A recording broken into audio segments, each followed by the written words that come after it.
this is the same with this movie. It's first and foremost a Western. I mean, watching it, I thought, of course, of John Ford or Daniel Daves. I don't know why, because I saw the Broken Arrow sometimes. And is it what you wanted? Is it first be a Western and then put the aliens in? You know, for anybody who loves movies, everybody wants to be in a Western or make a Western.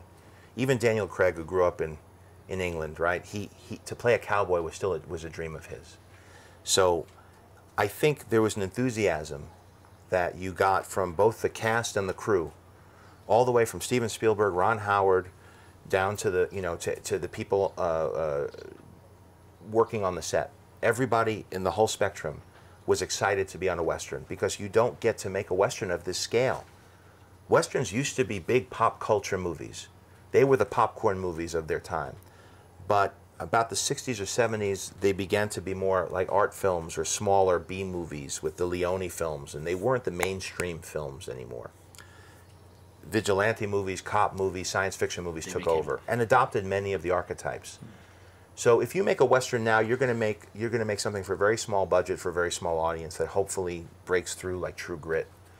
But to make a movie on this scale, a big summer action movie, and thanks to having the aliens mixed with the cowboys, you can have all the big effects and the big and all of the tools that I'm used to from working on the Iron Man movies, but yet stay true to the genre of the Western, which I think is what makes it a fun game for us, and certainly is what attracted Harrison Ford and Daniel Craig to work on it when he saw how true I intended to stay tonally to it. And I said, there's a way to have fun. It's a fun title. It's a silly title. It has to be a fun movie. But that doesn't mean it has to be a silly movie.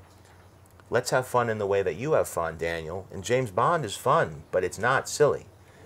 Indiana Jones is fun. It's not a silly movie.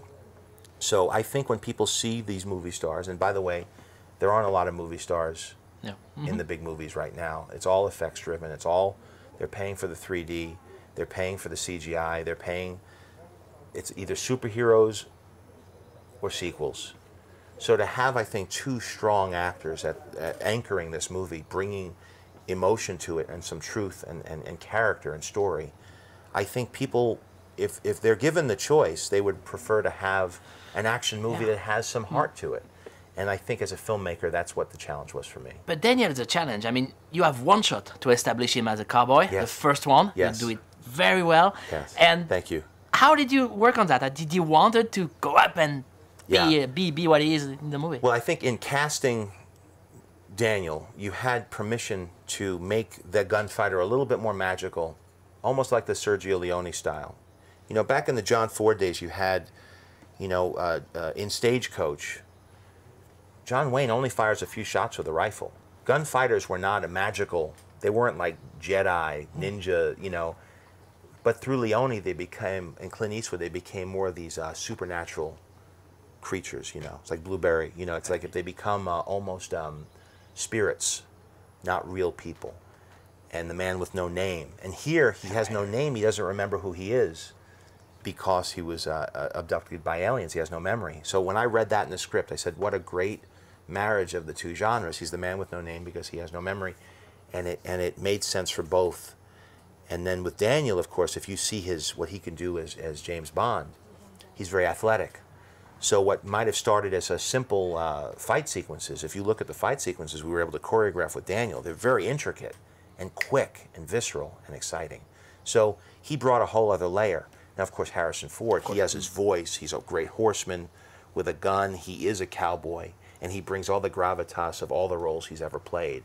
And so you put them together, they're both two different flavors, but they both occupy the same space, and that's part of the fun, too. And Spielberg, I mean, there's a saying in Hollywood that if you work long enough, you will be working for Spielberg at a time. Oh, really? That's a good saying. Certainly this summer. Certainly this summer, yeah, like 2 movie producing, 2 directing, and a couple of TV shows. Yeah. Was he a part of the movie, really, or was he just producing? He was extremely involved in the development, in the script, and in the design of the alien, and he screened The Searchers for us privately and talked us through all of it. He gave me an iPad filled with his favorite Westerns. So he was always available to inspire me and to get me excited. And of course, every time I was pitching the movie or talking through it or showing the artwork, he was there. Then, as I was shooting this, he was shooting War Horse. And I would say also Ron Howard was involved in the same way, though he was shooting a movie too while we were shooting. So neither came to the set during production. But in the editing room, he was back involved, and he was in the editing room for a week straight. Both of them were, each on their own. So it was really like film school for me to be able to work with these guys.